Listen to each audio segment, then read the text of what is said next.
The corner cafe Abercynon was crowded on the June evening when Ernie Carpanini heard that Britain and Italy were at war. Within hours, he'd been hauled from his bed by a helpful police inspector. Well, he said, I got orders to take you to the police station. Well, what happened? I don't know myself, he said.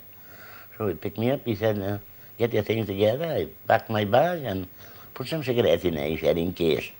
I don't know. So that's it.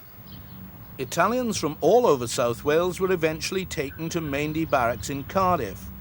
They'd been arrested regardless of their political views, simply on the grounds that they were Italian nationals. To give you an idea of the duality of the situation, is that I don't know if that's the right word, sort of paradox of the situation. There was a chap from Bardi who was a distant relative of ours by the name of Telly. He was a mature man, even in those days.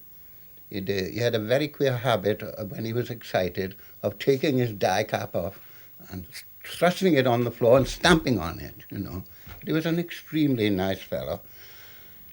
We were out, fortunately, it was fine weather, and we were in the fields surrounding the barracks.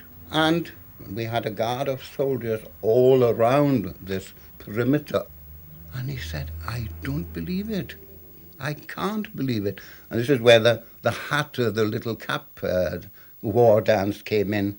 His son, who was born in Eidalaidd and had been called up for military service, was one of the guards.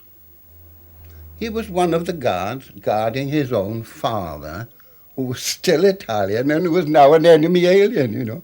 And less of an enemy, if you knew this man, one couldn't imagine.